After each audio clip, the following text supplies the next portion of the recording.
I wake up in the morning and I think that I'm going to make a video, and I realize that there's this guy again, right basically at my front doorstep, and he's been there for about a week, ever since I did that big gardening, and I'm really surprised I haven't walked right into him. I'm really surprised at the size of this web. You can't believe how big it is. I think at night, I've thought about this, correct me if I'm wrong, would bats see webs? Because at night they seem to be broken, these webs. Maybe it's possums, I have no idea. So there's big holes that seem to appear, and then by the afternoon they're covered and rebuilt. So this web just gets bigger and bigger and bigger every day, and it's very three-dimensional. There's quite a catch in there. I watch the flies and the bees being caught, and then the spider runs right over to them and wraps web all around it really quickly while it's still alive, and I watch it struggle. It's an amazing thing. Anyways, I don't want to be one of those, so I'm going to go to the park to make a video. Hi there. So this is in review of January 30th. And I'd like you to view these as paintings like I do. Nocturnal downpour wakes the lovers and floods the valleys. Nocturnal downpour wakes the lovers and fills the valleys. Nocturnal downpour wakes the lovers and floods the valleys. Shouldn't be ashamed of it. Making love is natural. We shouldn't be ashamed of it. I'm very squinty. I don't like how squinty I am. It seems simple enough, but actually it's quite a challenge in the complexity of these times. So many layers of meanings have been imposed upon sex. Religion kind of straitjackets it, and Aztecs deny it. Romance glorifies it, and intellects theorize about it. Letties! Come here! I'm sorry, that's a skull of an animal. Really? What kind of animal? And obsessives pervert it. These actions have nothing to do with lovemaking. They come from fantasism and compulsive behavior.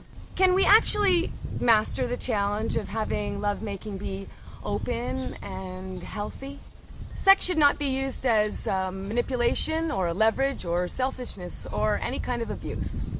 It should not be a ground for personal compulsions and delusions.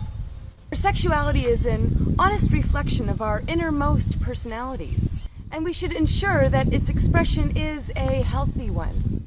Making love is mysterious, sacred, and often the most profound interaction between people. Whether what is created is a relationship or pregnancy, the legacy of both partners will be inherent in their creation. The legacy of both partners will be inherent in their creation. What we put into love, we hope that it is returned to us.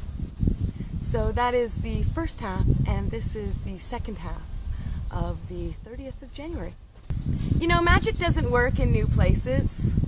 Native poetry has lost its rhythm and its rhyme. Familiar food is labeled as a courtesy, and hostile stares replace familial love. Familial? To be an immigrant is to be solitary in the midst of millions. Immigrants travel from their native lands for many reasons. But in general, they're all involved in expectations for a better life. For this, they will risk uncertainty and exploitation, manipulation, discrimination, hostility, poverty, and even separation from our family. Those that survive develop an inner fortitude and a determination that sees them through their suffering. The preservation of our spirituality is as much of a concern as anything else. Spirituality, except in its highest stages, has a definite cultural context. There is a certain type of spirituality that's...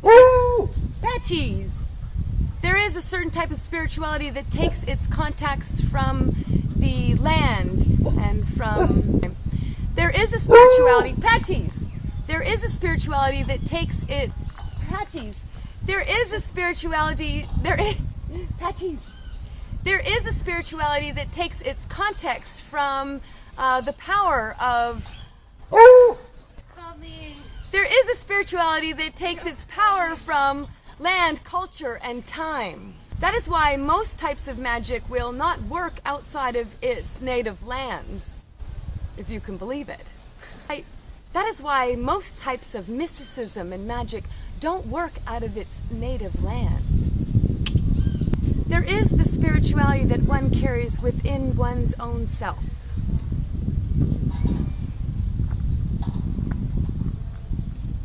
There is a spirituality that one carries within one's own self. And there is a rare spirituality that transcends all time and space. And there is a rare spirituality that transcends all time and any place. Immigrants try to maintain their beliefs, or they try to adopt the beliefs of their host country. Now, the first option is quite difficult.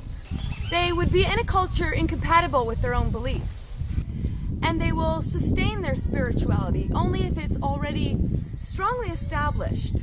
In the second case, where immigrants must adopt the spirituality of the host country, they must learn an entirely new system. In either case, immigrants must cope with the problems of the conflict between two cultures until they reach a spiritual stage in which cultural references become meaningless.